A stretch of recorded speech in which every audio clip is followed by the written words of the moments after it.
Hey, how's everybody doing? Welcome to Talking Shit. It's your boy, the Sophisticated Jerk, and Stanley back in here, reporting live from the streets. so, but yeah, Hey, today, man, we got some good lineups and stuff. We got some good videos. Stan, the ear to the streets. He be hooking us up with the video clips. My man, staying tuned to like TikTok and that. You a TikTok professional over there, Stan? hey, the streets be calling me. Yeah, I see that Brittany Renner one we did, man. That's getting some rotation, so we gonna have to do a part 2, man. You said some people went on there and talk about they would date her. No, they said they wouldn't date her, and I Oh, actually they wouldn't. really, and they like paused. Nobody said anything. I'm like, y'all would date Brittany Renner. Give her a chance, because she's now open to dating blue collar.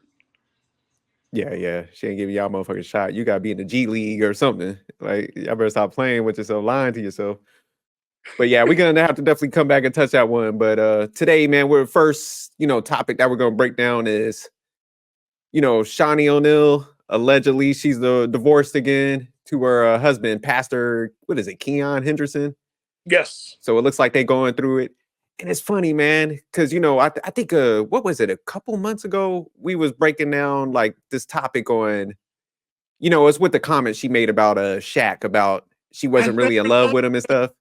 After giving birth to 4 of his kids and taking all his money. Yeah, so it was just like a weird thing to say, at this point, especially when you're remarried and stuff. So I know one of the things we brought up, we're like, I know this dude gotta be feeling like shit, that the fact that she's like reliving her past and she can't get Shaq out of her mind. So yeah, And it's also, just funny like, that this this. last Oh, go year that ahead. he was gonna get money for the child support, Mm. and then they had the hurricane. And he's like telling people they need money, and if they could donate close to $3,000 for the building. Oh, okay. Yeah, my man. So he's one of those like mega church pastors. Yep. In the comments, with people like, "Won't you ask Shaq for the money?" See, yeah. So I see why my man's up out of there, man. Let me pull in. We got our boy M3 in the building. So yeah, M3, we're about to jump into that Shaunie O'Neal topic, man. As allegedly her and the pastor Keon Henderson about to get a divorce. And I was just telling him, I'm like, I remember we were talking about them comments she was making about Shaq about a couple months ago on your channel. You remember we did that live, and that was one of the things we brought up is like, it's kind of messed up that she's still got Shaq on her mind after all these years and stuff, like when she's remarried and shit. Yeah, I think I remember. Dang, we did do a stream about her, right? Yeah, because it was after them comments. Like she wrote that book, and then she was like, still talking about Shaq and stuff. We're like, damn, how's her husband feel about this? So yeah, my man must have like listened to everybody. It's like, yeah, why is this? Why she still got Shaq on her goddamn mind? Why she still reliving these past years and shit? Man, but yeah, so let me on books, man. Yeah, she wanted that book money, but it'll cost her next relationship. But let me go ahead, let me pull up this video and stuff. Cue this up. It's like 7 minutes long, so we ain't gonna watch the whole thing. But yeah, we'll get the baseline of everything. So I'll go ahead and play it now.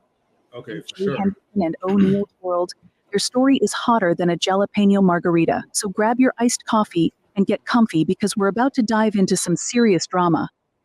Did they say jalapeno? That's how y'all say it for real? Jalapeno? No, it's jalapeno. She was like jalapeno. I thought it was jalapeno, man. We've been saying it wrong. No, I think she was trying to be a little ethnic. Oh, okay. I got you. I was like, damn, that's how you really say it? I've been saying it wrong all these years. Shit. Yeah. He's an ethnic.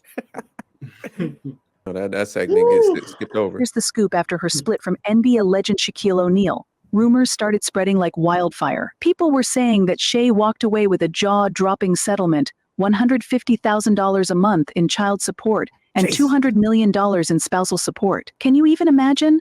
But wait, there's more. Some shady sources are claiming that Shay used some of that money to live out her wildest dreams by hiring male escorts. Sounds like something out of a romance novel, right? Now, fast forward to today, Shay is married to Pastor Keon Henderson. You'd think the drama would be over. But nope, the cheating accusations are back, and apparently Pastor Henderson isn't having it. Rumor has it, he confronted her and even filed for divorce. Talk about a plot twist. But don't worry, Shay wasn't going to let these rumors fly without defending herself. She came forward with her side of the story and she brought proof. Let's rewind a bit. Let's get some background first. Shay and Shaquille O'Neal were married for 7 years before Shay filed for separation in 2009. They have a blended family of 5 kids, including Shay's son from a previous relationship. Shaq also has a daughter from a prior relationship, but Shay was his only. Damn, so she had I didn't know that. So she had a kid before Shaq? Yeah, she had a son before Shaq. Shaq had a daughter before her. And then there's 4 kids they have, between them. They made together. So it's a total of 6. Damn. I don't think she's counting like Shaq's daughter. So that was Shaq in his prime? Like when he met her, man, Shaq all that damn money, he was wife of the baby moms out here and shit. Yeah, I mean, because they had something in common. Like she was a baby mom, he was a baby daddy. Oh, okay. And so like, yeah. And did she have Shaq paper though? She had Shaq money.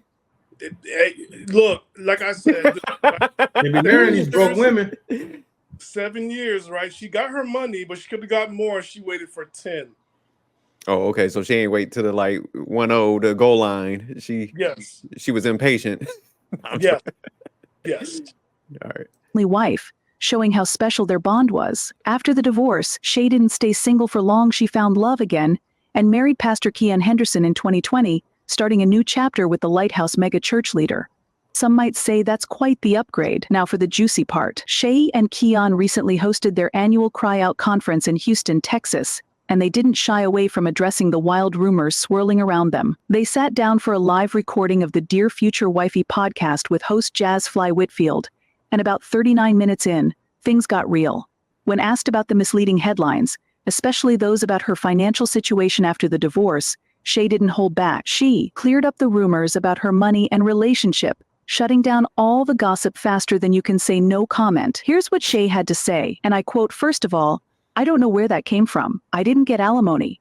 I got child support, and it wasn't $50,000, it was better than that. People just lie on me. I don't know why. I got receipts." Okay, Shay made it clear she's not letting these false stories get to her, and she's got the facts to prove it. When asked how these lies affect her, Shay kept it real, saying it doesn't really bother her, but she knows it hits harder for the people around her. "I think it bothers other people more than it bothers me because I know who I am," she said. "I have the facts, like I said, I have receipts. So it doesn't bother me, but the lies don't stop there." Shay even revealed that some guy went online claiming she paid him to sleep with her. Can you believe the audacity? Her response was priceless. "I've never seen that man in my life, like never in my life. Have I ever seen him at this point?" Shay's almost numb to it all. Shay admitted that the lies and rumors have been tough to deal with, especially for her husband, Pastor Keon Henderson. She said, "It's unfortunate. I hate it for my husband, though, because I feel bad that I brought this drama into our marriage. I feel horrible. The weight of these rumors even affected her emotionally during the recording of her memoir, Undefeated." She explained that in one part of the audiobook, her voice sounds flat because she was in a sunken place after hearing the false accusations. Y'all think she capping right there? Oh yeah, that's definitely capping. Yeah, because my thing is like, man, if you really felt bad, you probably should have just scrapped the book altogether. So it's not like you even had to do it and shit. Because I mean, she got some shows and stuff, so it's not like you're hurting that bad. But yeah, if you knew it was hurting him, this is like, man, you should have left that book alone. So yeah, I can tell that was a little bit capped. She trying to make herself feel like she was bad going through that process. I mean, just like her and every other like these like female celebrities, like Tia Mowry, for instance. Okay, you're crying sheep, you're crying wolf, and all this other stuff, and you're trying to get people to feel sorry for you, talking about broken homes and marriages and how like marriage is supposed to be when we're bonded together, but then you're the one who initiated the divorce. Yeah, you broke that motherfucker, huh? Yeah. Now you crying on it. Acting like it was his fault. Yeah, he's No. Remember, she graduated. Yeah, that's right. That's the term she used. Graduated to the streets. Let me play it again. "All I could think about was my husband," she said. Now, here's where it gets even juicier. Remember those rumors about male escorts? A rapper named Loose Cannon stirred the pot by claiming he had a relationship with Shay just 2 weeks before her wedding to Pastor Keon. He even said she played sugar mama, giving him an expensive watch and some cash for his services. He spilled all of this during an interview with No Jumper, which caused a frenzy online. However, Shay isn't having it. She made it clear that her husband knows these claims are 100% false. But even though Pastor Keon didn't let the rumors bother him, Shay admitted that the headlines were tough to deal with. She said carrying the weight of all this negativity was hard, even though her husband stood strong and supported her the whole time, unbothered by the noise. Talk about a rock-solid partner. Despite all the drama, Shay and Keon's love remains unshaken. They are focused on their truth and their relationship, showing that no amount of gossip can mess with their bond. They're living their best life together, ignoring the negativity. Recently, People magazine caught up with Shay and Keon, who just celebrated their first year of marriage after tying the knot in May 2022. The couple attended the Ladylike Foundation's Women of Excellence Awards and fashion show, where they couldn't stop gushing about each other, acting like love-struck teenagers. Shay, who's 48 and looking fabulous, told People, "Newlywed life is amazing. I love this guy, and the best part is, he's my best friend." Shay, the Basketball Wives star, shared how much she and Pastor Keon truly enjoy each other's company, saying, "We enjoy being around each other. We enjoy talking to each other and loving each other, so it's easy." He said, y'all see the look on my man's face, man? He looked like, why the hell am I here? I can't believe I put myself in this shit. Look at him, man. Like, joyless. Saying, "We enjoy being around each other. We enjoy talking to each other and loving each other, so it's easy." Keon, the lead pastor of the Lighthouse Church in Houston, agreed, describing their bond as natural and effortless. "It's been easy," he said. "The day I met her, I felt like I knew her, like that natural connection between souls that meet. It's amazing." He also shared that they make a conscious effort to keep their relationship fresh and exciting every day. "Every day we wake up, we try to figure out how to make sure it feels as good as it did in the beginning now. That's what I call relationship goals, right?" During an event where Shay was being honored, Keon couldn't hold back his admiration for her. He joked that their roles were reversed that night, saying, "Normally she's standing behind me, listening to me talk too much. Now I'm doing for her what she normally does for me. I'm just touching her on the back, letting her know I'm here." He was visibly proud and continued to praise her, saying, "It feels great to see people appreciate the woman that I know privately. She deserves it. She's not faking it. This is what she does every day." Keon went on to say, "I think she's the most deserving person in the world." The couple tied the knot last May in a beautiful wedding in Anguilla after dating for 2 years, but according to Shay, Keon had already become a natural part of her family well before they got married. Reflecting on their relationship, Shay shared, "He's been amazing, stepping into our lives and filling a void that's been there for a while. I haven't had somebody like him before." She added that her kids' love for Keon made her fall for him even more. "They love him, which makes me love him even more." It's clear that the Hendersons have built a strong, loving foundation, and their mutual admiration continues to grow. Now, as for those divorce rumors, they're about as real as a $3 bill. Despite all the chatter, there's no truth to the talk. Pastor Keon filing for divorce? Not a chance. It's clear that Shay and Keon are more in love than ever, and they're not letting any false rumors shake their strong foundation. Shay has been through a lot, from her high-profile marriage and divorce with Shaunie O'Neal to finding love again with Keon. She's faced plenty of ups and downs in the spotlight, but through it all, she's stayed strong, focused on her truth, and dedicated to her family. It's important to remember that celebrities are real people too, with real feelings and relationships. All these rumors and false stories can seriously affect their lives and the lives of their loved ones. Shay's openness about how these lies Yeah, enough of that. I know.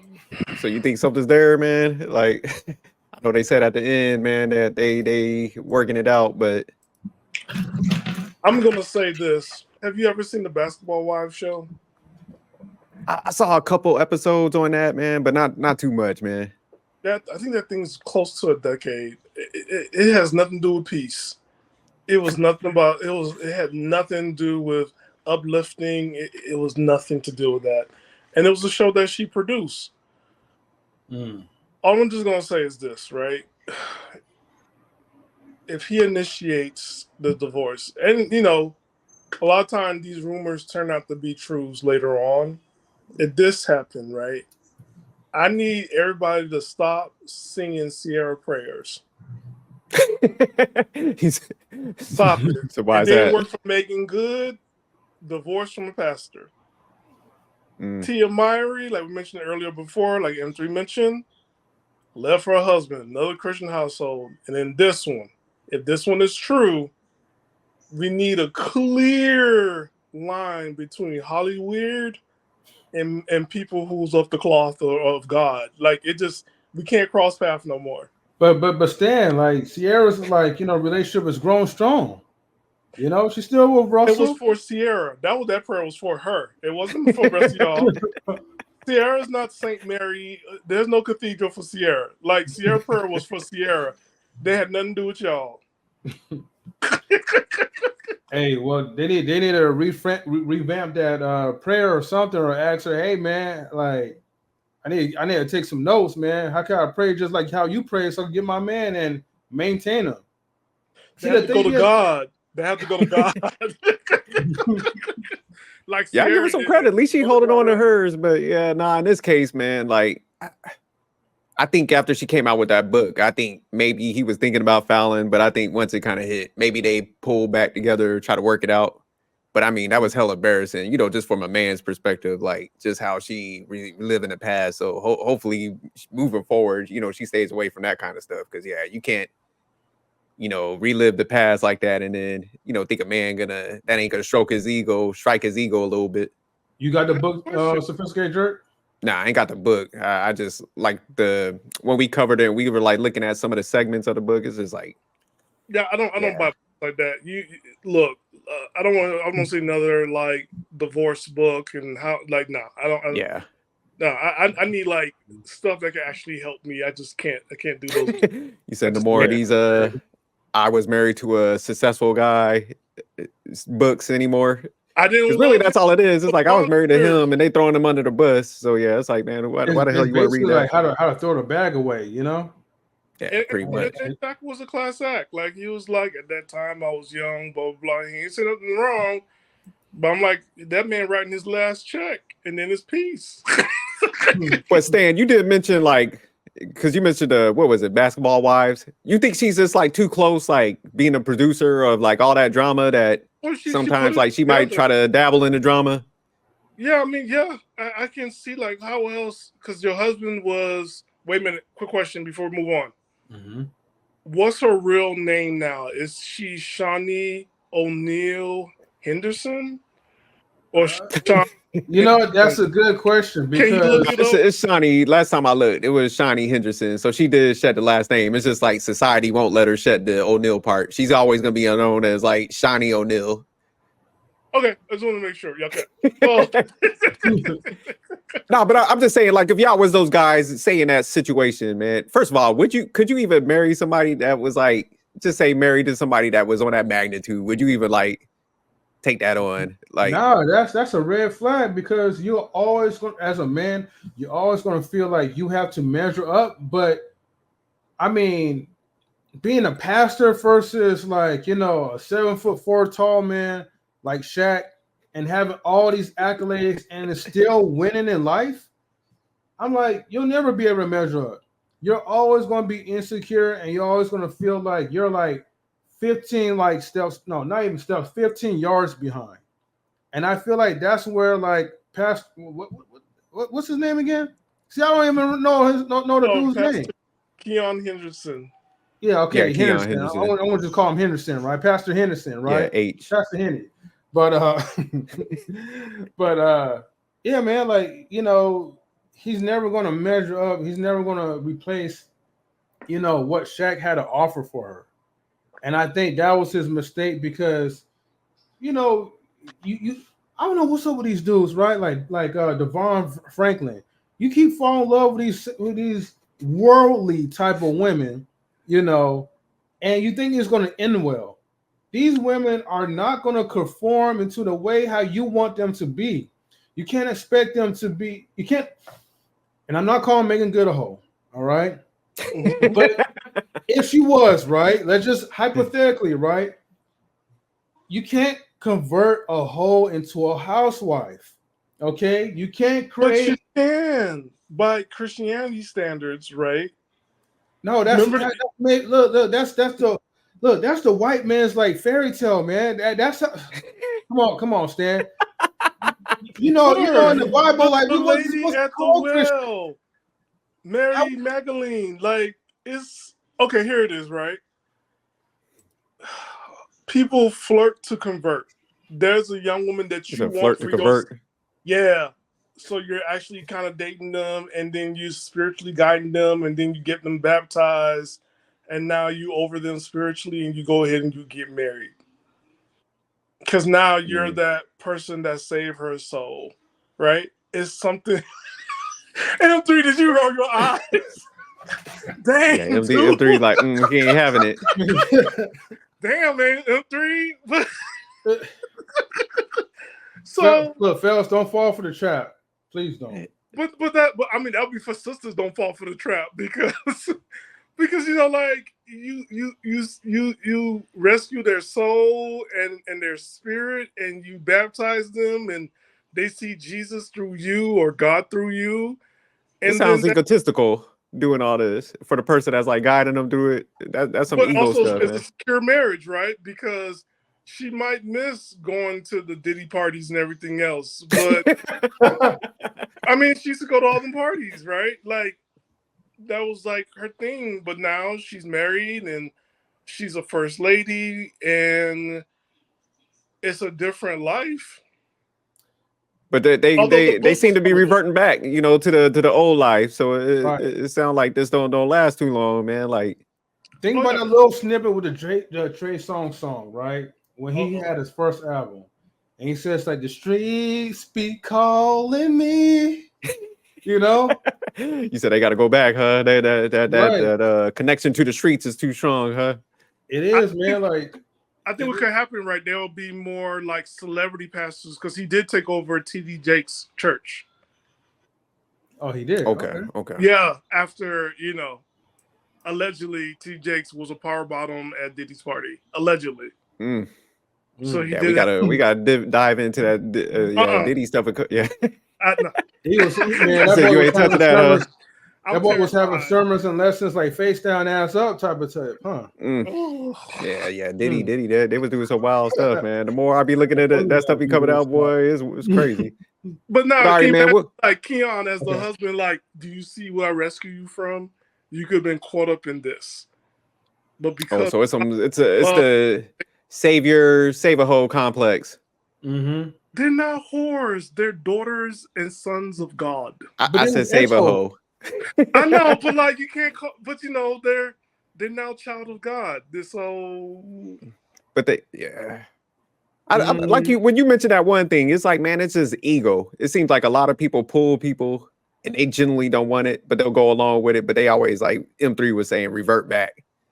Yeah. So I think there's definitely a lot of ego in that. Once you mentioned it, that's why I'm saying it's not genuine. I think if like somebody say like they came there, they went through their thing, they wanted to pursue it on their own, and then maybe y'all met down the line, but it's that tugging somebody. If they don't want to do it, then typically they're gonna revert back, man, if they don't want to do it on their own. But all right, let's go ahead. Oh, go ahead. Well, I was gonna say this, like, but for Franklin, right? Like, he's the one that initiated divorce because he had to beat that deadline of 10 years. Because California, you can't split property, and also you don't do spousal support or no alimony.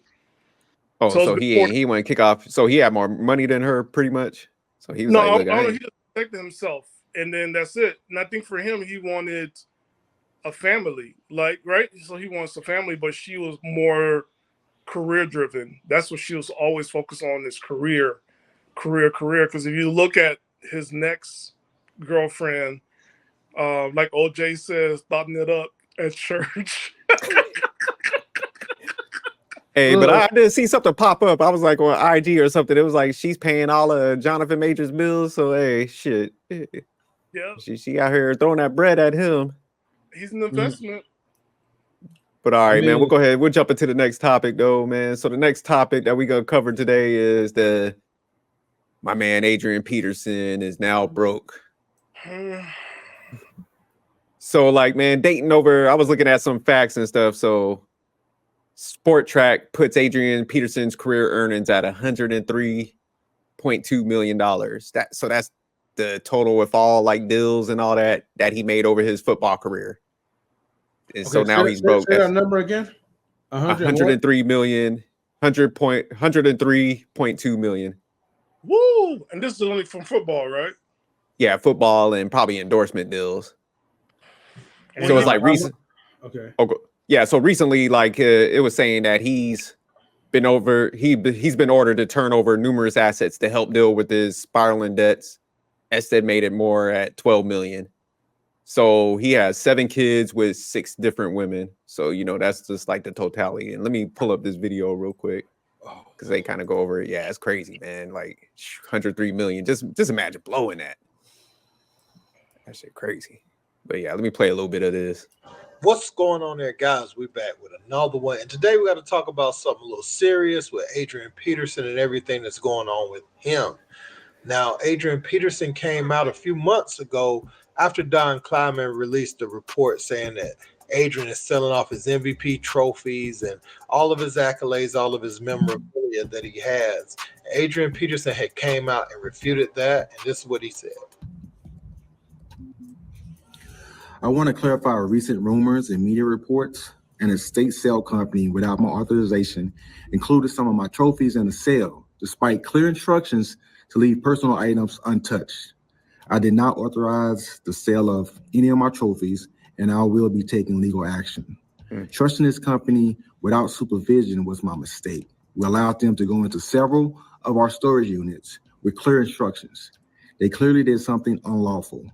I want to emphasize that I am financially stable. It would never sell off my hard-earned trophies. And if I was going to sell them, I know people that I can sell them to. I wouldn't go online and sell my personal items randomly. So let that sink in. It's concerning that the media outlets did not verify this information with my publicist or me, because a lot of you guys have my number. But, you know, it is what it is. I just wanted to address this and put in my own words, because people have been texting me here the past hour. But it's all good. I'm finna go upstairs and continue to praise God and celebrate. I'm not gonna let the devil win. God bless. Have a wonderful night. So here we are, months removed from that video. Can you pause for a minute? Yeah. You better pray to God that He'll help you to remove that debt. You put yourself Yeah. That's You true. should- what they say, man, you're supposed to pray before all this. You get yourself in some jams. But what was you about to say, Stan? He says something that probably gave us a clue of his whole how he dealt with money. He allowed them to go through his storage without supervision. So you're And there are saying he people who think like people would take care of you, and it's like, yo, you gotta take care of yourself. Like, why would you let anybody go to your storage unit to go through your things? Yeah, no, that's a good point, man. Because like when you look at a lot of these cases, like I forgot who else I was looking at, man, and they're like management firms just like embezzled pretty much $12 million from them. So it's just like you said, man, it's almost like they just turn all this like their financial livelihood over to somebody else, and they're like, hey, you got it. I don't need to like overlook. I don't need to check anything. Just yeah, you handle that. It, right? They didn't work for it. They didn't earn it. Like you have to earn it. You have to work. You have to compete with a whole bunch of other guys, getting up at 4 o'clock in the morning, going to practice, making sure that you don't get traded. Like you had to do all that, and here you are trusting millions of dollars to a man with soft hands. No. He said, no, what you saying? I'd be damn near be a CPA, man. If I had like $100 million and all that, I had millions. I'm gonna be overlooking everything. They'd be shocked. I'll be coming there with spreadsheets. They'd be like, man, how the fuck you doing all this? And you a football player? I'll be like, look, I see like $100 is missing at one of these accounts. Like, yes, y'all better find my bread. I'll be that serious. You're supposed to do like Juvenile. I forgot who Juvenile had to teach somebody about that. And he's like, you need to do an audit, financial audit every month, so you can track it. But yeah, it's like, dude, you allow people that, again, you just trusting people you don't know, but you work for it. This is your money, and that gives me a clue on how you taking care of the money you had before, and that's why you lost a lot of money. But you know the other thing too, man. When I first saw this, because man, it's almost like anytime I see one of these stories, man, I automatically look how many kids a motherfucker has, and, and that's the other side to it, man. Because it's like Cam Newton, this person, and we was literally saying it when we was like reviewing a Cam Newton video. I'm like, he might not be broke yet, but man, when you have all those like baby moms and multiple women, you got to buy them houses. You're trying to make everybody have like the same, standard of living and stuff. It's like, man, that stuff just bleeds costs out of you, because it's like then they start suing you for stuff. So it's like, man, you got those lawyers, like you said, you got to pay agents. Then it's like, man, when you're like a celebrity, you can't just live in like a neighborhood with everybody else. So you got to live in a gated community. You know, you probably have to have a security guard. So it's like, man, you're like, not me. I'm living with everybody else. F all that. I'm not. Man, them cats will be breaking in your house. You gonna be food out there. Yeah. Stan gonna be a whole meal out here. Give me my cut. Give my. You said you're gonna be in some middle. Yeah, Stan gonna be in a hood. Talk about like, hey.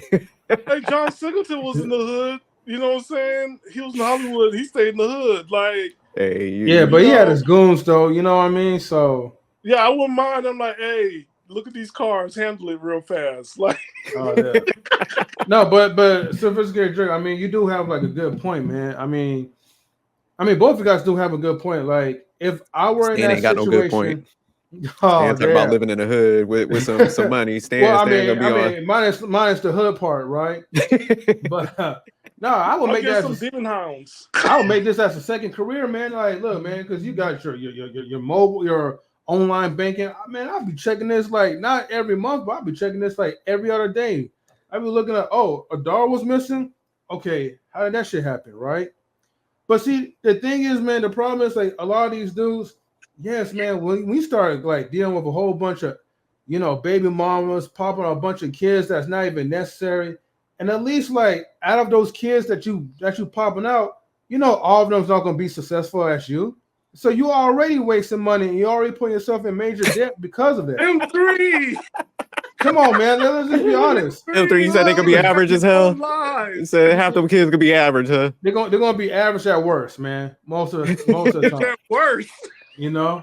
So we already know those kids are not going to be successful like Adrian. Well, successful and maybe hopefully not stupid as Adrian Peterson, with his finances. But still, they're not going to make it to the league. Hey, M3 said they could be working at IHOP. Oh, no. He said average at worst, not average at best. They might be low IHOP. It's like, damn, dude. Average at worst? Hey, man, M3 might be on to something though. Everybody don't make it, man. Everybody in your lineage, if you have like 7, there's 3 that's not gonna be the best just by sheer numbers. So yeah, I kind of agree with you on that. Yeah. But yeah, let me start the video back up. Let me see what they say. Here's what we know about what's going on with Adrian Peterson. The Houston judge rules he owes $12 million in debt. Judge orders Peterson to turn over assets to cover the debt. Constables will accompany Peterson during the seizure of the assets to cover the debt.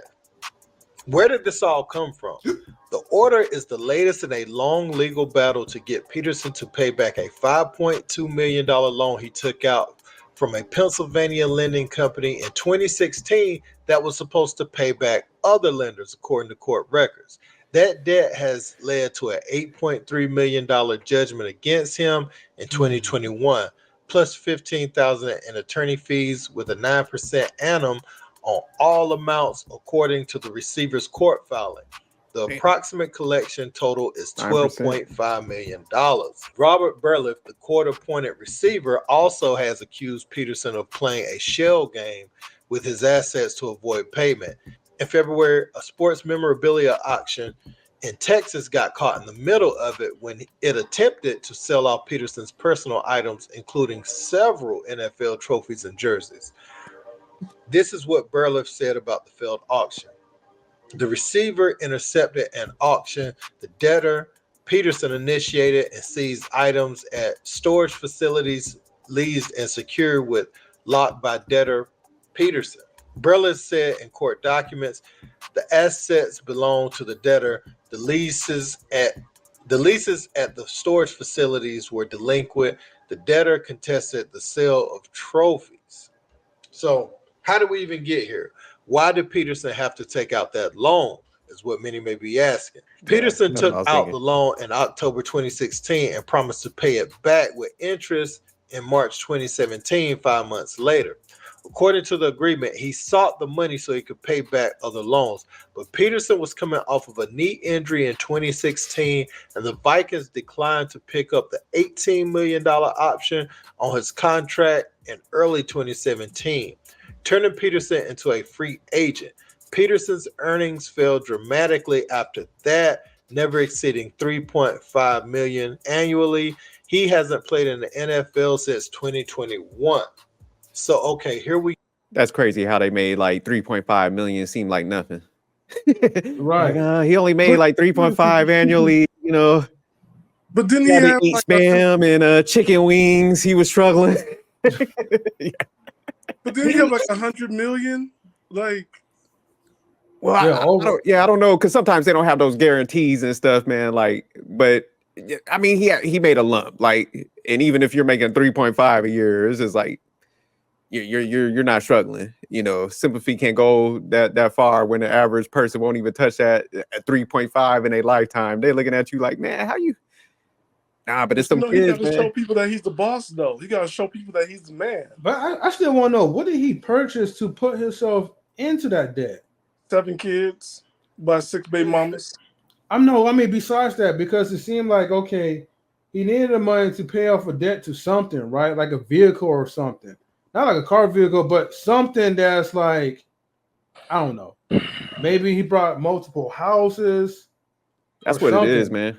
But I'm like, man, if I could get like I ain't gonna lie, bro. Like, if I could get like a $3 million loan, like, I'll definitely probably try to flip that into like the stock market. Like, you know, it's gonna be my go hard or go home type of thing. You know? Yeah, no facts. It's shit. I want the money. If you give me $3 million, I'm out. Well, because man, when you look at some of those, like, I'm with you, M3. No, it had to, because typically, like, he was with multiple teams.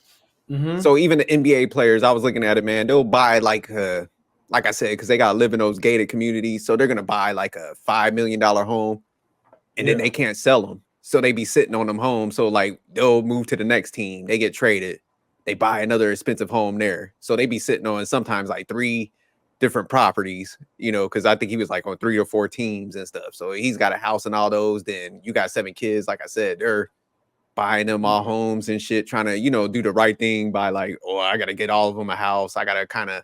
So it's like, man, after all that, you're paying agents, you're paying all these people, lawyers.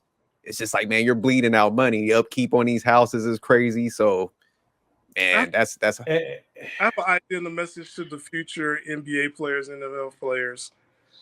Go ahead and get these doctors and lawyers pregnant, and CEOs and COOs. Stop dating broke people. Just stop it. That's why, man. I'm with you, Stan. I like that. Yeah, no. Yeah, but doctors come with a whole bunch of debt, Stan. But look, y'all married, y'all got kids. It cancel each other out. Y'all in a different lifestyle. Look, I'm telling you, man, they need to do the Michael Jackson. Like, look, I'm paying surrogates. Y'all have my kids and sign them over to me. Like, man, you have a nanny, man. Like, but then, like, you still don't get sued because, like, I could have been the mother of his child and he denied me and he made me wait. you just you get that paperwork tight. I'm telling you, because that lady, I think the Michael Jackson's she tried it. They smacked that down. They're like, nope, you signed them over. And get that gold stamp by like, you know, a professional lawyer, and that's it. Oh God. But yeah, now sad, man. When you see like this continue to happen, man, it's just like, damn, man. Like, what is y'all fascination with all these damn kids, man? Like, I remember it was a reality show, and the white girl said, and not because she's white, but I remember because she was white, right?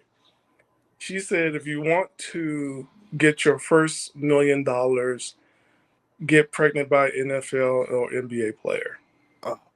Yeah, that's easy. And they keep falling for the trap, huh? Like zombies. No, because they talk about it. They're like, this is what it's just an upstart. I mean, I wish you guys could find like a clip like of Brittany Renner like back then when she was talking about athletes. Oh yeah, she basically was saying like athletes are stupid. I remember. Yeah, and that was the total game plan. And I mean, look at her, like she had a baby by PJ Washington.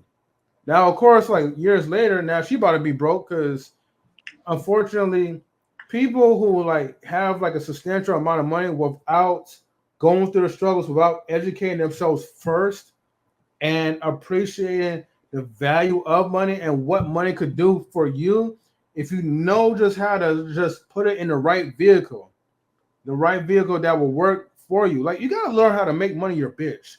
You gotta learn how to whip it up like your slave. Okay, treat it like your wives or whatever. if that's the case. No, you But can't by say all that. Don't means, say that. you know, M3 you gotta learn how to make money work for you. I'm just saying, man, people they don't understand, man. They just live from paycheck to paycheck and they think it's all good. So they're basically making money work like their husband. So that's M3 like, look, treat this shit like. But nah, yeah, you put this money even in a high yield account, man. Like your shit be generated, making that much money that he did. So yeah. Huh? No, because you gotta show people that you the man, that you successful. Yeah, but see, that's the black man's weakness, man. Like you gotta feel like you gotta flex and black man's weakness, black community's weakness. No, because when I was like that too. When I was looking up the background on him, that's what they said. He was like flashy, all the luxury stuff. Yeah, so that's the typical thing, man. Like everybody gotta have on the luxury items from Europe and shit. So, like I said, man, money just going out, flying out. No investment like M3 saying and stuff. So yeah, man, we do gotta do better at that. Man, with all these thieves around, I say fake it like you make it. Fake jewelry. My iPhone is not even an iPhone; it's an iCarrot. That's why your wireless could drop it like that. That's what I was about to say. I'm like, man, Stan got that FUBU wireless, come with like a masterpiece sneakers and a fabulous jersey. It got real FUBU. It's FOBO. It's like the FUBU wireless. Come with some masterpiece sneakers. You know what I'm saying? All right. Get some fake shoes, some fake leather. Some fake jewelry and stuff. Like, yeah, because it's getting to this place where, like, man, like, how many athletes are going broke every time? You don't need a 30-room mansion. Nobody's going to stay with you. And let's keep it real. All of us have nice homes. Do we honestly let people stay with us? Hell no. Unless I mean, if it's a Diddy mansion, then yeah. Yeah. Come on, they gotta think about fitting it. Yeah, that floor is like all oiled up. Like, good luck. Yeah. Slipping, hey, everybody slipping and sliding everywhere. Okay? Shit. But you know, like, our homes is for like close families. People don't touch our wallets or our bags. They don't know what we got. So I'm like, yo, like, this whole thing of like getting labels and trying to show off and prove a point, y'all broke. Ain't no NFL stands for, right?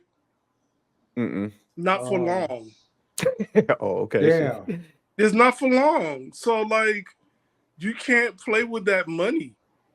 And, yeah, especially with them, because they don't really have longevity, man. Because they're you know, like NBA shit. LeBron been paying for like damn near 80 years and shit. So you know they could pay for a minute, but my son NFL taught me, because I told you, like, he's like an NFL player. He's like, no, save money. He got me into putting money away.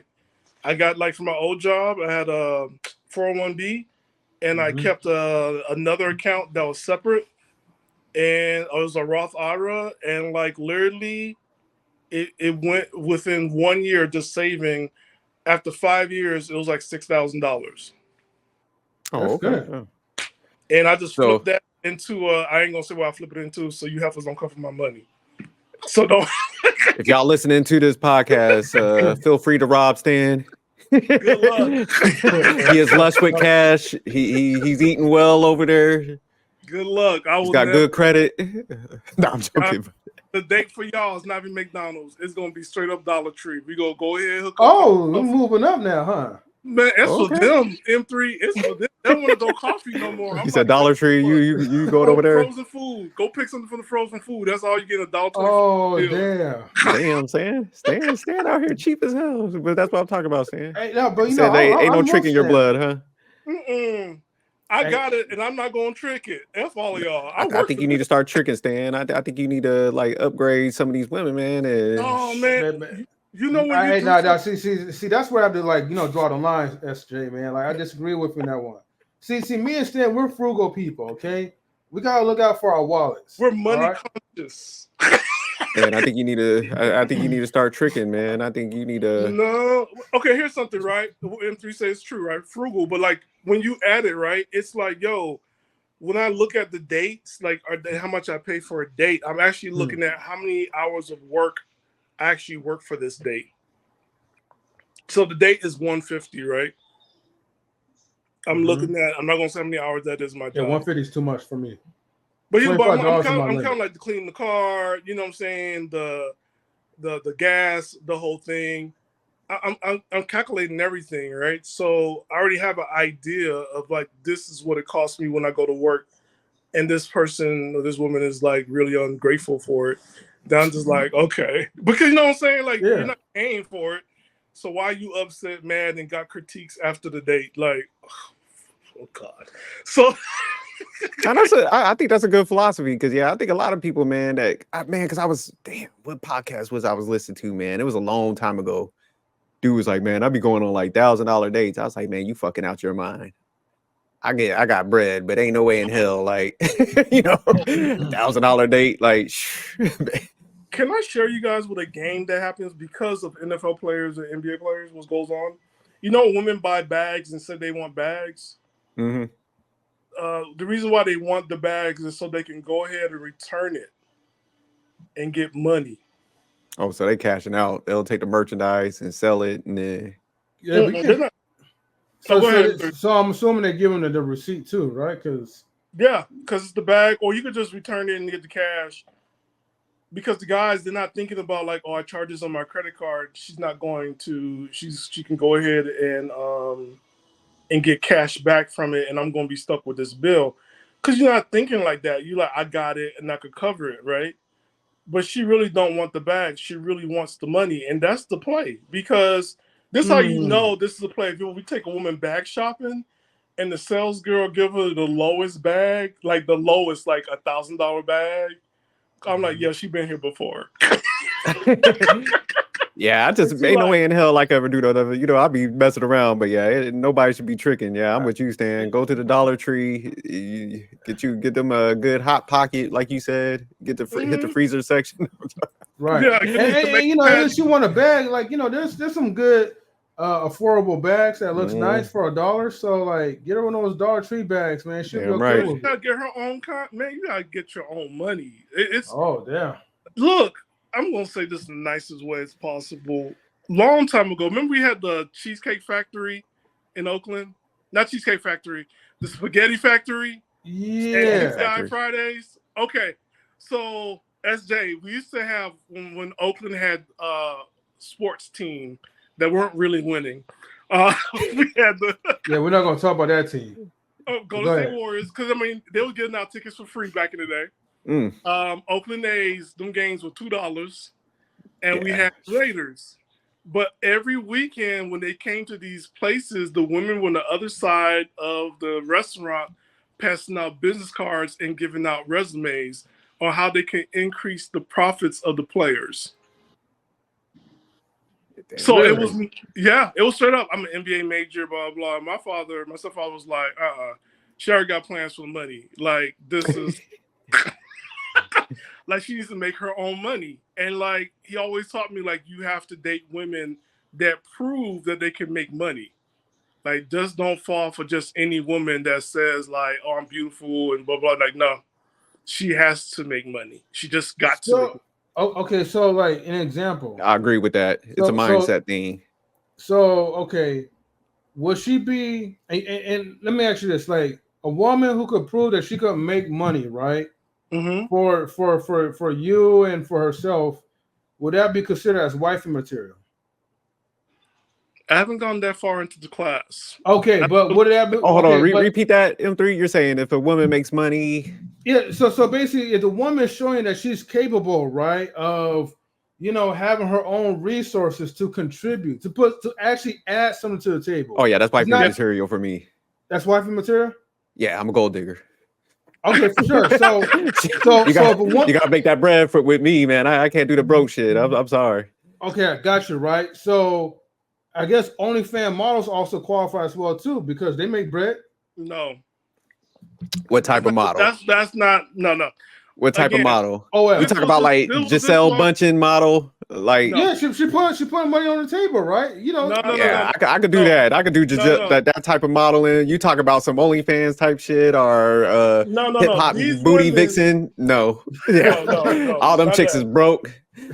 Yeah, they spending money like it's Chicago the movie. Yeah. Like no. But you might have at least one that. I'm cashing out. I don't know what Stan talking about. Giselle Bundchen, Stan 300 million. He's talking M3 talking about something else. He talking about booty models. These women were smart, educated MBA majors. They came in with documentations, projects, the whole nine of like, hey, this is a business. Check out this business portfolio. They came in with a plan. They came in with business plans, how they're going to execute. They were really smart. And they're like, I can help you with growing this business, or because like a lot of times players have, sports players, they have multiple streams of income going on. So they did their research and they'll come in, do a presentation, and probably get a new husband out of deal of it. Look at her, what's her name? Babyface ex-wife when she was with Deion Sanders. Okay. Okay. She came in with a business plan, so yeah, pretty much. Okay. How the cash out plan. But you remember the movie Hustle and Flow, right? Yeah. So sometimes you're gonna have like that 3 or 4 that will have that business-minded type of mindset. You said a hoe with a vision. Exactly. And a hoe with a purpose. But she has to get through those obstacles of many, testicles or whatever, right? So she got to go through that struggle in life, and then she'll make it. One out the bunch makes it, Stan. I'm gonna say no. She just gotta take at least 1,300 bodies though. That's all, man. Ain't because they're gonna fall back to our last previous segment. The spiritual man gonna come in there, kill your business because now he done baptized her, made her. You see how they're all tied in? They are. Because that's the whole thing. Shaunie was this woman that was in sports. Then come the spiritual man that got her baptized. You see, you're going to lose to God. Leave that woman alone. You got OnlyFans, leave her alone. I'm just saying, OnlyFans with a purpose, I'm saying, but okay, whatever. It serve a purpose, it ain't going to be for you. I mean, if she putting food and money on the table, you feel me? Come on, man. It's just got to be a certain type. I can't go all the extreme. Like I said, a Giselle Bundchen type, that I could go that route. But them other ones, no, I couldn't do it. No, because they have to go up. You have to, because people are like, okay, we're tired. We now see you in action. We won't see you with a white guy. Okay, you know what? Make it a black guy. You know what? We don't want African-American guy. This is an African, the real one. Right. A real black man. We want no hybrids. Like yeah. Let me make a disclaimer on the record, man. I'm just fooling around. So I hopefully people who's watching don't take me seriously on this one, though. Oh, they canceling you. You done. Speaking of cancellation, man, we'll go ahead and jump into the next topic. So the next topic is Black women are upset with the ShxtsNGigs podcast after Andrew Schulz showed up on the show and was like cracking some jokes. So let me find that clip, the one you sent me. Yeah, he sure was cracking, all right. Oh, he was? Because I didn't really see the show and stuff. So I just saw a lot of people talking about it, man. So I know OSHA, he covered up on that part 2 though pretty well. Yeah, we might have to do a deeper dive in it. Like I said, our recap is just to hit stuff pretty quick. But yeah, we could definitely always circle back because I was interested in see after we play this clip, get your guys' take on the overall, assessment on what happened. Been living under a rock, you probably don't know that the podcast hosts of ShxtsNGigs, James and Fuhad, are under fire, and Black women have a lot to say about it. The question that started it all was, what is the Black girlfriend effect? A trend that was questioned by the host of the Flagrant podcast, Andrew Schulz. The duo basically explains the Black girlfriend effect as a Black woman who's dating a non-Black man who begins to have a glow up. The example they specifically brought up was, you'll see a guy who's had a Black girlfriend, all of a sudden he's got buzz cut, clean shape up. To which Andrew speaks over them by saying, they shave their hair because they start losing it. Because they're so stressed being around this Black girl complaining about shit all the time. And Andrew even continued on to say this. They grow a beard because there's more cushion when they get slapped the out of. Cut the cameras and drop the mics. This did not go over well with Black women, as a plethora of their fans and creators online spoke out. The frustration that most Black women had wasn't just towards the statements that were made by Andrew, but was also towards the reaction that James and Fuhad had towards these racist and offensive comments that were made at Black women. The duo did post an apology video and address the laughter, which they called was a fight or flight reaction. But many fans just felt that their apology was simply not enough. As Black women are often mistreated and dehumanized in the dating world, it begs the question of, do our brothers really have our back? Well, go find out more on why Black women are upset with the men of the ShxtsNGigs podcast when you click the link in the bio. I'm Tiff, out. I mean, to be honest with you, I don't really care too much, but at the same time, if that was me in this situation, and this is only because of Black pride, ain't got nothing to do with like me respecting my Black queens or whatever type of shit, right? Because if the tables was turned, I mean, I don't know if they're gonna be like, fighting for us like that.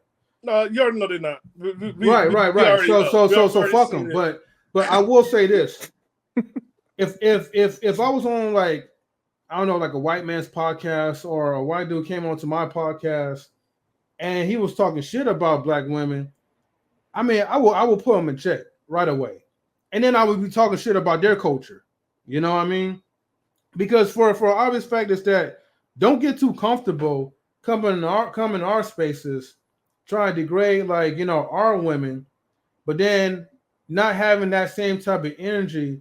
If we're talking about like I'm not gonna say the words because YouTube or whatever, but if we was talking about like your kind of people and some like the weird stuff that white women be getting into and all that stuff and all those fetishes and kinks that they be having. Well, so peanut butter and dogs. Peanut butter and dogs. All right, Stan, what's kind of your take on that? No, I think M3, go ahead. I'm sorry, M3, go ahead. No, I'm good though, but I'm just laughing what you were saying though. But no, I'm finished. Okay. Yeah. All right, I'm gonna call Cap, and the reason I'm gonna call Cap is like you should be angry at Andrew, and here's one very important reason why you gotta be angry at Andrew.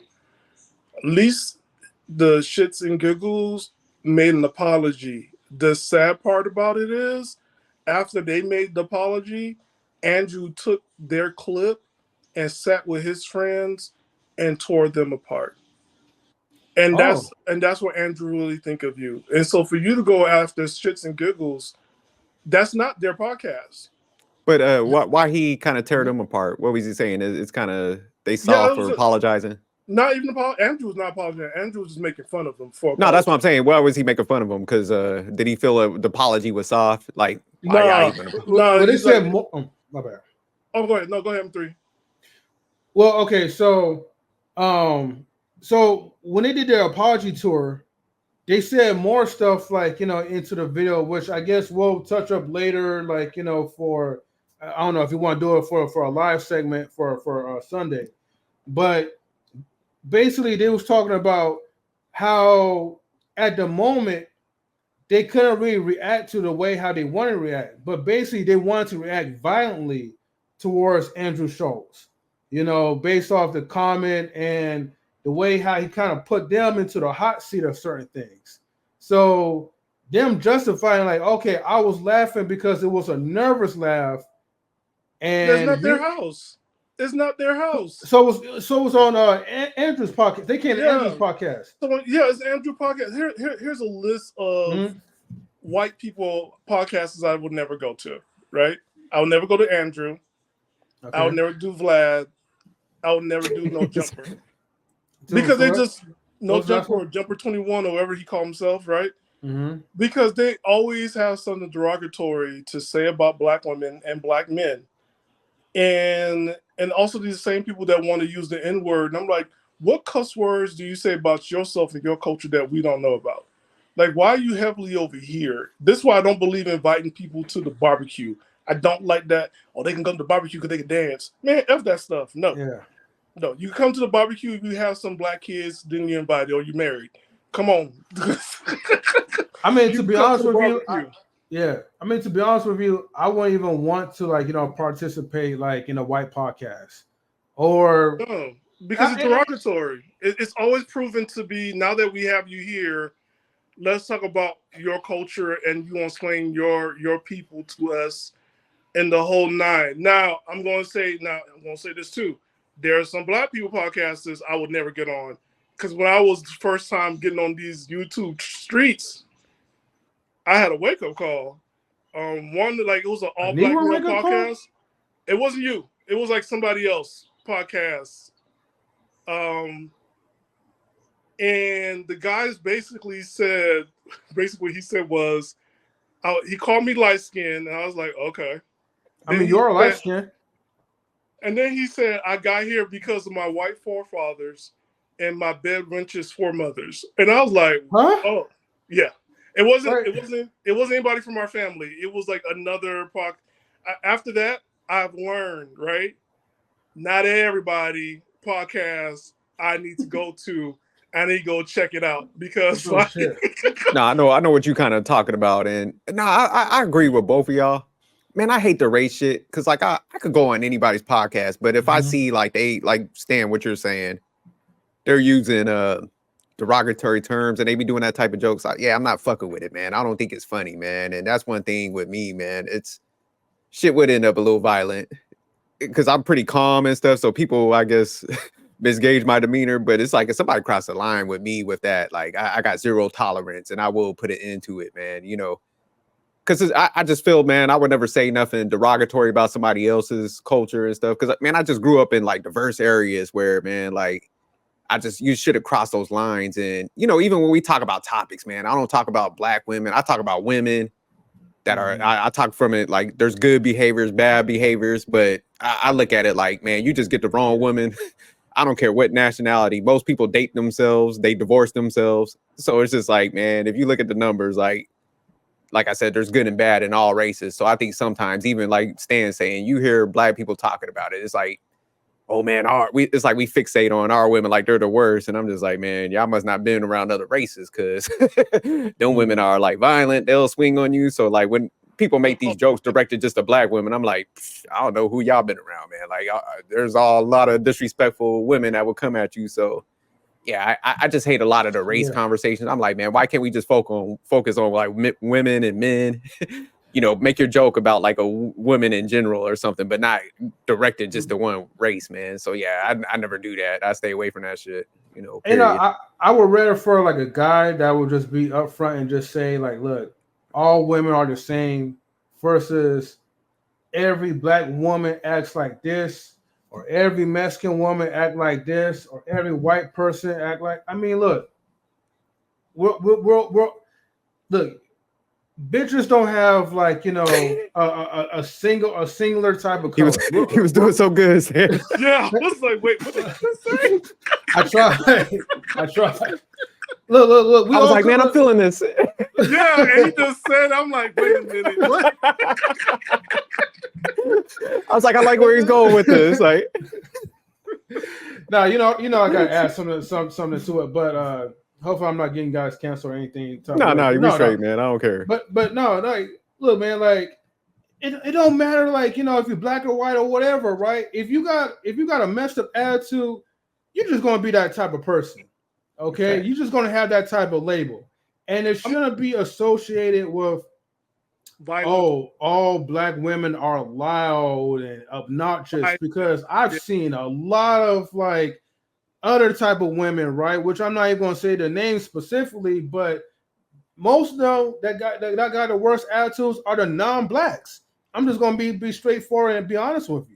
So no, I'm with you. It's not just exclusively for like the diary of the angry black woman solely on themselves. Like no, like we all got like our moments, and we all got our good stuff too. But we cannot ignore though the black girl effect, because it was taking over TikTok, and it's I can't ignore the red hair though. No, man. I mean, what black girl effect? Which one? What are you talking? Like they date these guys, and these guys they look like straight up GQ up, and I'm like, yo, how come when I had a black girlfriend, she'd do this for me? Man, I ain't never seen that. That's what I'm saying. It's on TikTok. Like they got their man. But are they like faking this? That's what I'm saying, man. You can't believe. I'm saying in real life, I ain't never seen that, man. Like no glow. What they call it, a glow up? Yeah, it's a glow up. They do a great job. They do great work. But I'm just saying, like, yo, like they did good. And I think he's talking about a trend that was already happening a couple of months ago, right? And he brought it up. And I also got to put the blame on Charlamagne. So I'm like, yo, if women gonna be upset, they do a show together, and Charlamagne just He throw black people in the bus all the time when he's with this guy, with Andrew. So to be mad at Shits and Giggles to be is misplaced. You got to be mad at Andrew. Like back in the day when people was mad at Howard Stern for saying racist stuff, you go to Howard Stern. You don't aim at the black woman that was his co-host that was trying to correct him. You go to the main person that's being disrespectful. The person that was being disrespectful was Andrew. So I'm still watching Shits and Giggles. I'm still supporting Janet Jackson. I just want to put it out there. I am not going to boycott Janet Jackson because she said Kamala Harris is not black. Janet Jackson and her family did enough and a lot for the black community. Stop the bullshit. Well, I'll say I boycotted Janet Jackson after she pulled that old ass titty out on the Super Bowl. I supported her more when she did that. Thank you. Hey, that was hella iconic. Nobody want to see no 40-year-old titty, man. Like, I had to boycott her after that. It's Janet Jackson titty. But Janet Jackson was hot back then, though. So like the water balloons was definitely acceptable in the black community, though. So I'm just saying, she pulled that old ass titty out. I was like, oh, Janet. Who put her? It was Usher, right? Nah, it was Justin Timberlake. Justin Timberlake. Yeah. Shout out to Justin, though, right? You know. But, he comes out. He was like, I apologize and threw her underneath the bus. So like, look. I'm not gonna. Yeah, look, Janet Jackson. Thank you for everything. I'm still want to be like, if you have the tour, pluck me from the stage and tie me up to that bed and just dance on me. That's my dream. I just love you, Janet. No, Janet Jackson is my. That's my my fantasy, Janet. Yeah, so you're just like fixated on the old Janet. So like all Janet, just give me Janet. Even if you like Earth the Kid, just drop it like it's hot, Janet. Just I mean, you have recently seen Kruger Janet, right? Like, you ain't seen Janet recently. You ain't looked at so. I don't care. Like think about. Okay, no, we can't have this conversation, though. But yeah, going back, like, I don't think they should be mad at the podcast. Definitely, they probably need to tighten up. Be careful, like you said, staying where they go. But yeah, man, just be mad at Andrew, man. I think that's the person you gotta. If you're mad, be mad at him. But here's the thing, right? I think the reason why black women kind of like was fixated on ShxtsNGigs podcast because at that particular point, right? Remember, we got to think about what's convenient for them, right? They was running on code, right? They ran off off code. Sometimes it's like that. What you call that old phrase, right? It's that unspoken code, right? Whereas like you're supposed to keep certain things, your laughter, certain conversations like in house. And of course, like, unfortunately, as sisters expect for us to be the leaders and step up for them and put our lives on the line for every little thing. I mean, it's a woman thing, but I'm just talking about black women with the black community specifics, because that's what we're talking about. Unfortunately, they didn't protect them, so that's why like the fingers was more pointed at them, because they looked to them like for that leadership when someone else was already stepping over their territory. That's the way how I kind of look. That came after Shits and Giggles. The thing about you say you're looking for Shits and Giggles for leadership. Then who's the person that's headlining to go ahead and cancel Shits and Giggles, right? There's a leader that's campaigning this. Again, you got to campaign Andrew, because Andrew does this all the time when he has a black guest. And he was very disrespectful to the apology that they themselves gave black women. And he was very disrespectful. And I'm looking at it like, yo, if you guys don't look at, you're looking at one part and not looking at the whole part, that's a bigger problem, because we're going off of feelings. I mean, like, I have feelings too, and I'm looking at Andrew. Andrew was filed for this. Why would you bring this up? And they're not from this country. I'm not saying it's an excuse, but that's not their podcast. You can't go around and be disrespectful, and they all employees of iHeart, right? If I'm correct, right? Yeah. So they're doing the podcast, going from podcast to podcast. This is not your podcast show. You can't just come up, throw things and throw chairs and they go your green card and now you're deported to UK. I mean, man, I think people, man, they just got to get better. Because like with me, man, I'm just going to be like, hey, man, I'm not comfortable. Like, this ain't cool. You know, stop it there, man. You don't got to, like you said, probably be over the top and shit, but you can just cut that stuff. I get it might not be the good thing to you know, it might not be the professional thing to do when you're filming on air, but it's like, man, edit this shit out, or it's like, man, you can take a stand. Yeah, no, I'm just gonna just be straightforward, man. I'm like, look, I'm not gonna talk about my people to you guys.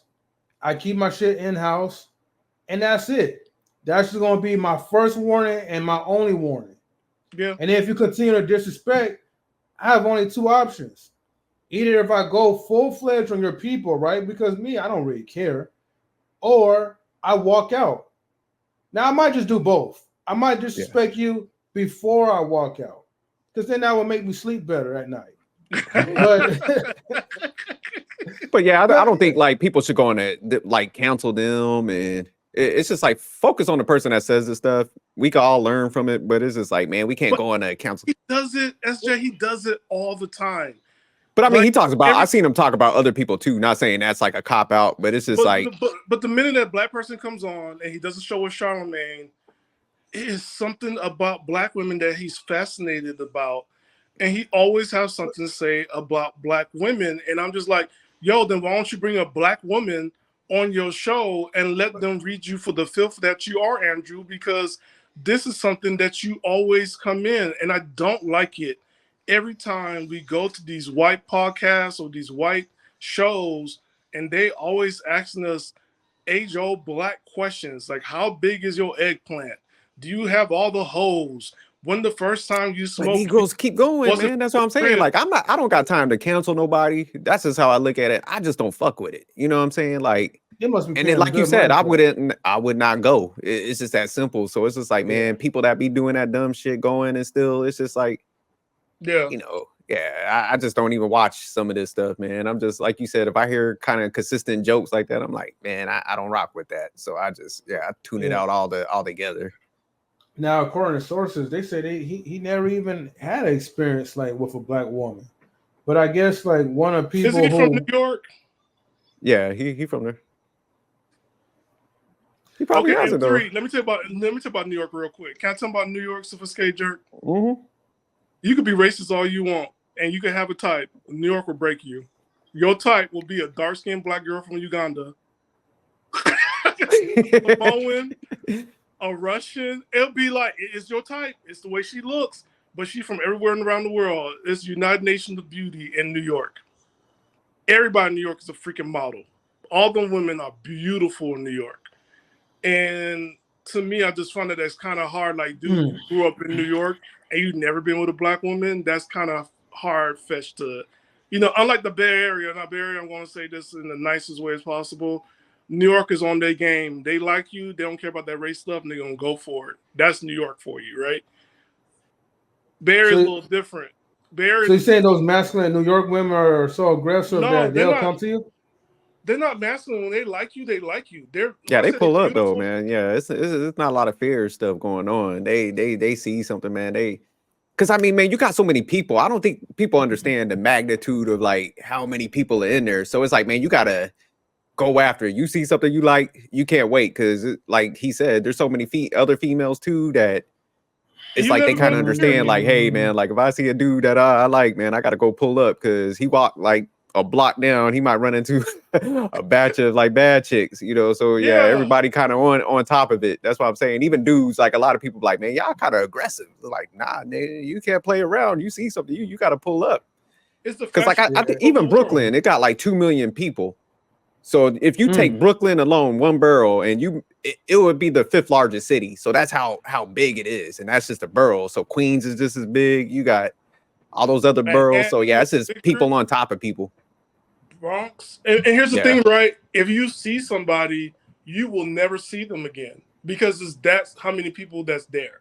Yeah. It's wait, what's the first? So the first largest city is New York, right? Yeah. So it's like, man, just put it like this. If you take New York, I think the way I was looking at the numbers, it would be like 2 Los Angeles within New York with all the people. It'd be like 3 Chicagos. That's how many people it is in New York. And it's compressed like it's San Francisco, 7 miles by 7 miles compressed. but you never see the same person twice unless it's meant to be on purpose. Yeah, it's fate. You see somebody twice, it's fate. Like unless you deliberately going to see them, man. It's that many people. That should be your first sign right there. Oh, I saw you twice. Yeah. You lock it in. Now I gotta get your number. Yeah, and that's New York because you saw each other twice. It's like, you know what, it meant to be, and you pass the digits and that's it, because you don't see the same people twice. Never. It's just that packed, that busy, people walking. Yeah. And so with that being said, like, yo, if for this man to go around and say he never dated a black girl, I'm like, yo, that to me, I don't believe it, because it's New York. No matter what you say, you'll find a Hispanic black girl. You'll find a Hispanic Asian. Like, it does not matter how racist you are. You're going to find your type in different races in New York. But maybe they wasn't fucking with him. That's what I'm saying too. Somebody got like you back, so they might not have gave him no play, man. Like he has that New York attitude now. But I'm just saying, like before he blew up, it probably wasn't on the table. That until he got the notoriety, my man was probably being overlooked. You know what I'm saying? That's the reality. Nah, for real, man. Like there's some suave cats out there that could dress and shit. So like y'all talk about the glow up. It's like they probably didn't have to do it to you, Stan, because you probably did already have style. So they're probably like, I ain't got to do nothing. He already got some swag. I was a simp in New York. I almost got myself killed several times in New York. Oh, okay. He was slacking over there. I was like looking at a girl one time. She was eating dinner, and we were looking at each other. I'm thinking it was fate, right? And then there was a napkin through in front of her, and I looked to my left, and it was her boyfriend. I'm like, so my sister had to grab me, like, you trying to get us killed? Yeah. But I'm like, but she loves me. And you gotta learn how to use the peripheral. You can't be staring all in the eyes and stuff. You was out here making love to these chicks. Yeah, I'll be just like, oh my god, they were so beautiful. Like almost like, I was in Lenox, right? And that's Lenox. But why right? you doing real quick in 3? I gotta tell you this. Mm-hmm. She was so beautiful, and she was like, "Hey, come here!" But I didn't know she was taking me to the alley. Oh yeah, you was about to get robbed. Right? You better get smart out here. You was about to get the old hokey doke out there. Like yeah, let's go over here, man. Yeah, let's go to my crib. To come and grab me. Yeah, this one guy, he was in the military, and he went up there and he was like telling me, he was like, "Hey man, I met this girl, man. She told me to go to somewhere called Jacob's Reese." I was like, Jacob Reese Projects. I was like, man, you better get on that. Man, you better turn around and stop playing. That cat was gonna be on the. Oh shit. He's like, yeah. She said I should pull up to Jacob Reese. I was like, man, don't get on there, man. Oh yeah, one girl, she had me go to her projects. I didn't know it was like something village. Yeah, they see you to a project. You about to get robbed. What? You about to get robbed. They take you to a rooftop. You better. See, that's why when you always visit to a different city or country, get yourself a tour guide. You stay at the same place. You like, look, I'm on 42nd Street. You beat me down here. You can't come. Then it ain't meant to be. God damn it, because be in Midtown. Like, don't go nowhere else. Yeah. I ain't gonna lie, man. Like, the Lord was with me that day when I first went out to New York for a wedding, and I remember I actually left outside just to go out for a walk, and yeah, I was by myself. I was walking down the streets, and I mean, it was cold as hell though, but I had a lot of fun. Then I went to like Times Square, New York. That's when I found like people was barbecuing like 3 a.m, but and the train was still running that time. So I was like, okay, cool. Like, but at that time, like I wasn't thinking about like no danger or whatever. I was just like, okay, whatever, right? Just another city, but. I didn't think the chicks get down like that. They take you to the alley and all that. Oh, they'll lace you up, though. Yeah, she was just lead me to the alley. She was just talking. Yeah, Stan was about to get the old okie doke. Man, she was looking good. She had that like baby fat jacket, like it was like, you know what I'm saying? It was up and just look in the pants, and I was like, when simping goes wrong, starring Stan. Okay. So Stan would have been in the alley. I'm sorry. How am I gonna get back home, please? Yeah, man. My family was like, "Don't come back here unless you have somebody to come pick you up." Because they're like, dude, like all it takes is like a hello, a pretty face, and you good to go. Like every time you go to mesmerized. York, they're like, "No, Stanley, we're tired of this. Like you still haven't grown up." Okay, but I want to get back to the napkin part, right? So everything was looking like luscious until you said a napkin was thrown at her.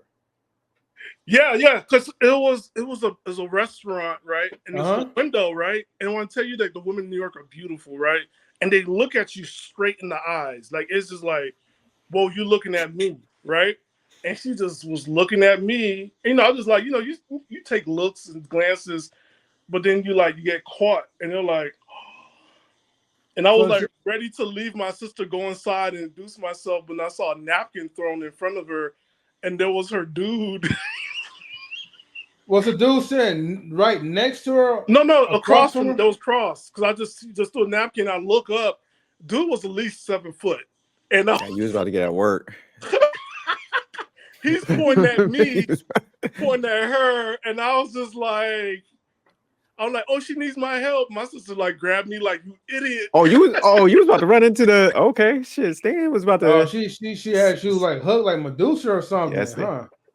Yeah, it's oh man, it was sad when the Carol Daughters, the store, it was also on 125th, if I remember correctly, in Harlem. Yeah, I can't remember where she got stabbed, right? The Carol's daughter. She did? I didn't know that. Oh no, I'm thinking something else.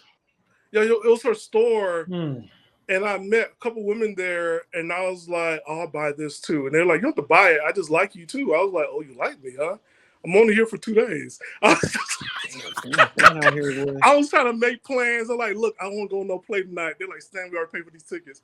I'm only here in New York for only 3 days. Y'all always controlling me. Oh.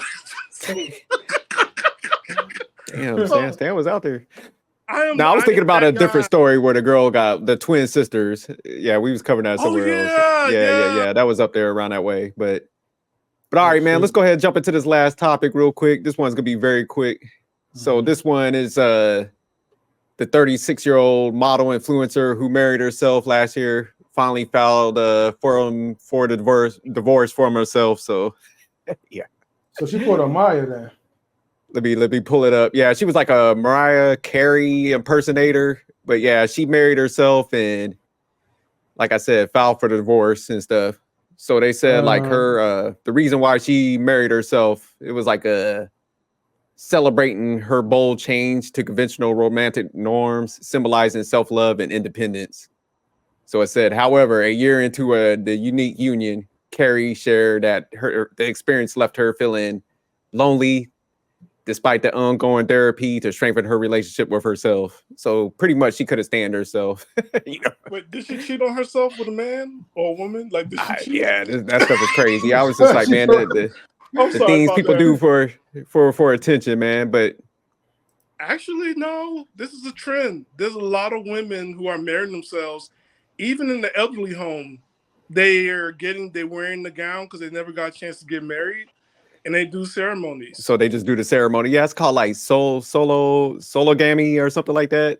Yeah. Like, damn. Yeah, it's crazy, man. But let me play the video, a little bit of it. Yeah, they naming every damn thing now. Usual yet empowering move. Influencer ShxtsNGigs Carey made headlines last year when she married herself. The bold act was a declaration of self-love and independence as she embraced a journey of self-discovery. However, after 1 year, ShxtsNGigs announced that her marriage to herself had come to an end. She revealed that the emotional toll of maintaining a relationship, even with herself, was exhausting. ShxtsNGigs shared with her followers that the idea initially stemmed from a place of... Hold on, I have to laugh. Damn, you sick and tired of yourself. That's what I'm saying, man. It was crazy. I was like, damn, like, you got to be a piece of shit that you were just, you're like, look, I drive myself crazy. I can't deal with it. So you mean like she changed after she said I do? Yeah, she was like, look, she was talking to herself. You done switched up on me. I treated you good. There's no hope for women, man. God, yeah, not for modern women. Oh my God, Lord. I can't. If they can't handle themselves, man, like Damn, that's bad. Yeah, all them dudes that probably dated her was like, see, I told y'all so. I would have had all the evidence. I would have played that shit to everybody. Y'all thought I was crazy. I told you this. Told you she wasn't shit. Oh goodness, is this for real? Yeah. That's what I said, man. Therapy too. Well, because, you know, she did the whole transformation to look like Mariah Carey. So, you know, already she's on some like over the top, I need attention shit. But yeah, when she married herself, she's like, look, I got to take it to the edge. I done spent all this money on these BBLs and shit that. Gotta say this, Lord forgive me, and everybody in the field forgive me. Was it couple therapy? I'm sorry. Yeah. Yeah, she just occupying both seats, huh? Therapist confused, like, where the fuck is the other person? Oh my, and oh my Lord. Yeah, I'm not gonna lie, it has to be a tough job to be a therapist, man, because like, I don't know, man. I'm for sure a lot of them have to do like their best not to like really laugh at some of these type of situations or go home and tell their wives or husbands like, hey man, I just met like, you know, this crazy client, man, and you know, she ordered like 2 seats, one for herself and one for herself as well. So I would have to write a book. I think I would have to do a tell-all like no, you can't. It's HIPAA violation. That's one. You can't do it. 2, a lot of therapists have therapists because you take on so much from other people. You got to get that out because. But see, but doesn't that violate the HIPAA law when you're still talking to another therapist? No, because that person because you're a therapist. Yeah, you got like privacy acts and stuff like that. Yeah, or something like like they're paying. Look, the therapist is paying the other therapist to gossip.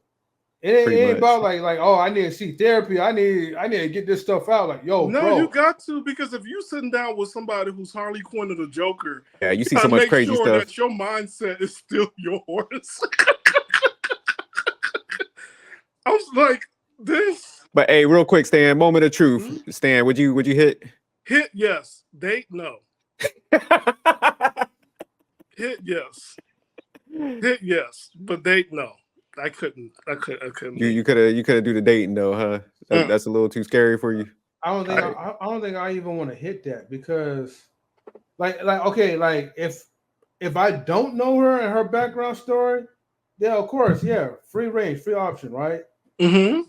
But if I know her background and that type of stuff, I wouldn't even want to hit that. I wouldn't even want to be alone with her. Now I have to put a church card and be like, hey.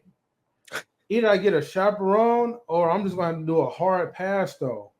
It's just for the sake of my livelihood. I agree. Yeah, I don't know, bro. I don't want to be the guy that that she cheats on, like for such and such. Yeah, like a robot or some shit. She's gonna do something over the top. Like it's gonna be like a robot. So yeah, nah, I ain't trying to be on no tabloids with you and shit. Right. Well, I'm with you on that because M3. then you'll be the man that she cheated on, like.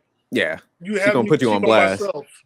Yeah, but see, it's gonna be like one of those like R. Kelly like movies, right? Like those music videos where it's like, okay, like a story. I'm the guy that she cheated on with or whatever, and now she's having a confrontation with herself. Mm-hmm. Like, how dare you? How could you do this? I didn't mean to. I'm sorry. No, fuck you, bitch.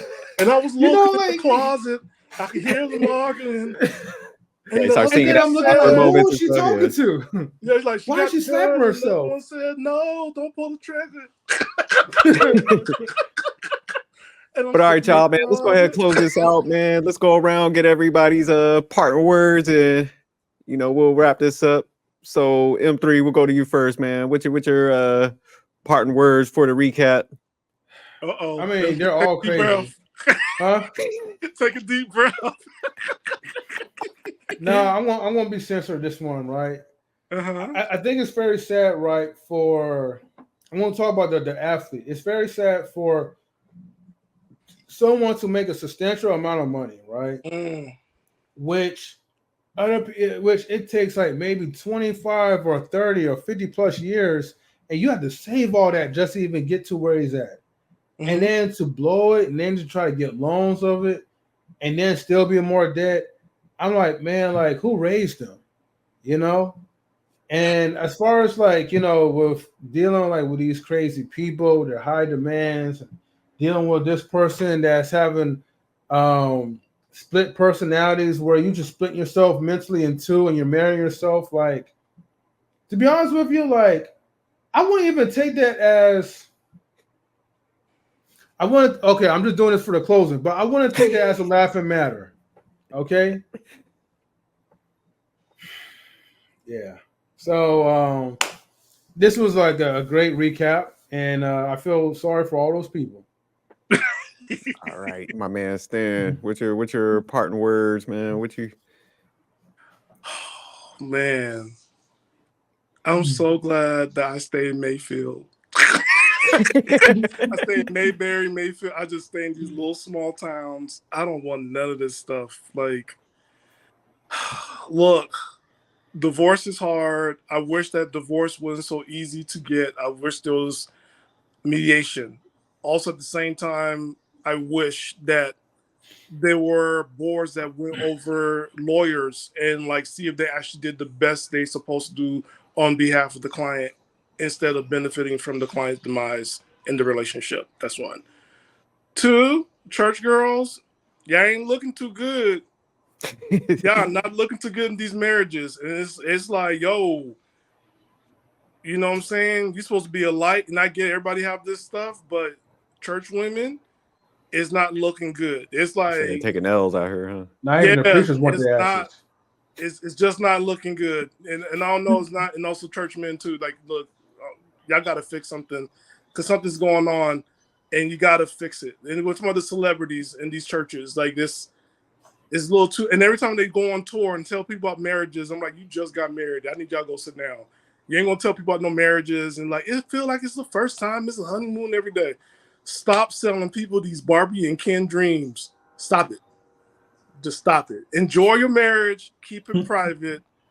And if you're single, stop being vampires and sucking up people's marriages and hearing stories because you're not married and you're not even dating. Oh, yeah. Why you want to know? And look, athletes, you have money. Stop giving your money over to people with soft hands. It's just Play-Doh for them.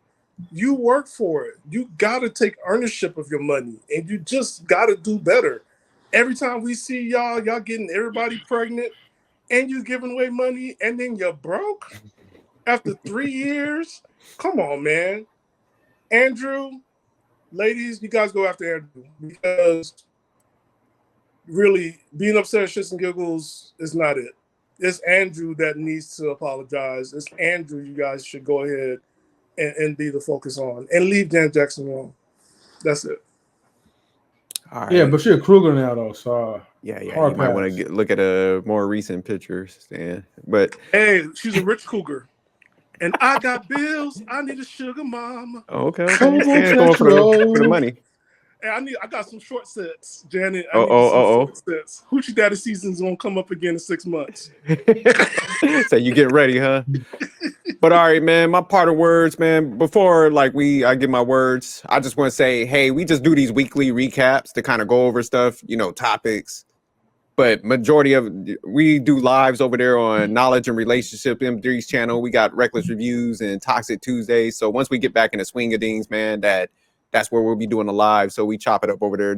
We're going to just do these as videos to kind of put on different mediums and stuff to promote ourselves a different way. But definitely go over to that channel. That's where we're at majority of the time, with the lives and the deeper conversations, the deeper breakdowns.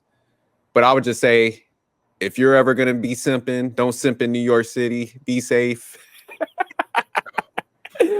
And, just as far as athletes, stop having all these damn kids, man. I don't know what's so cool about having all these kids, man. Y'all out here smelling like baby food. Y'all money just like bleeding out your pockets. So, man, just protect your wealth, man. You worked hard for it. Keep it in-house, man. Damn.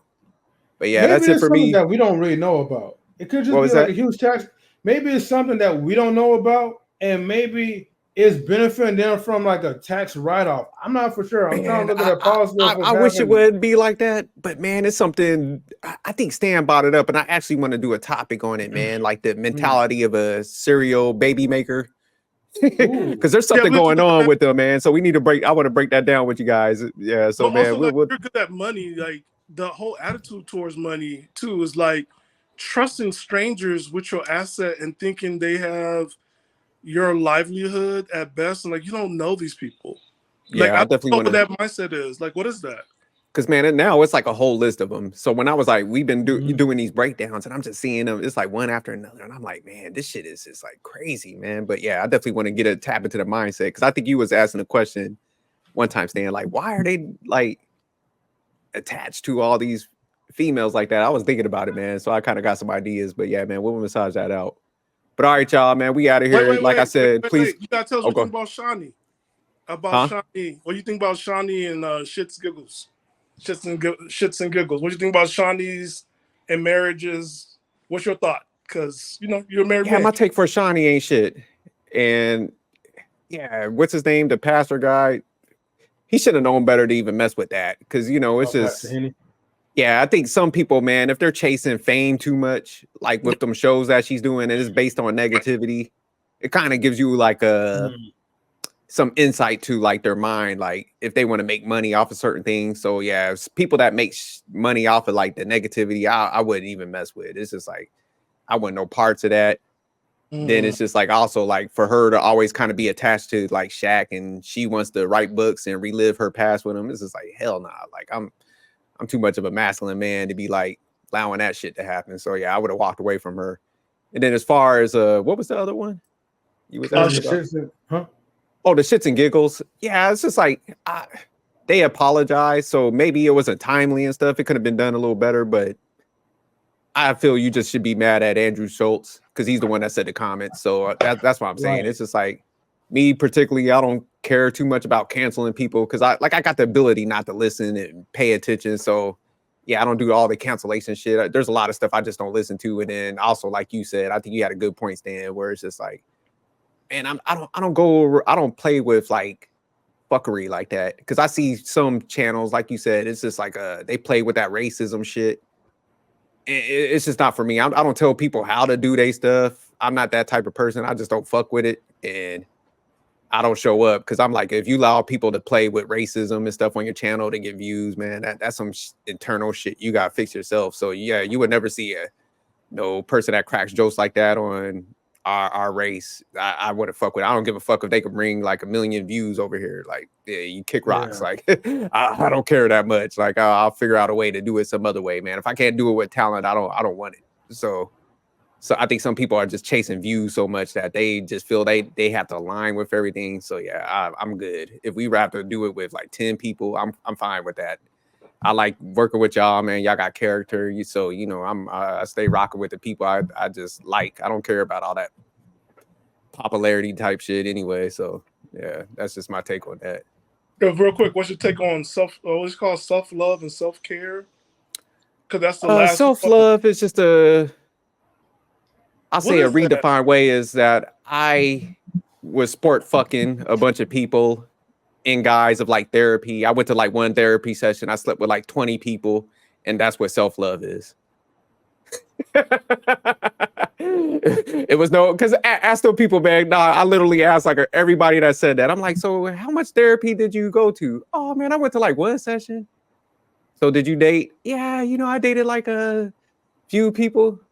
What happened with that? Well, it's like, okay, you was getting them boots knocked with the one damn therapy session. So yeah, that's self-love. It's just like, hey, I wanted to play the streets a little bit. I can't say that. So I had to come up with this terminology called self-love to like kind of hide behind that. Like I went on this journey or something. You ain't going no journey. You just went to the damn club right down the road and got piped down. Oh, but it sounds good. Self-love. It sounds like beautiful. All the girls are high-fiving. Oh my God, I can't believe, how's your journey on self-love? They're high-fiving and shit. Deep down, they're like, girl, you went to the club down there and got piped down. Stop playing. I went there too last week. Did you have fun? Meanwhile, guys, we got to listen to this bullshit terminology that they say. Like, yeah, self-love, huh?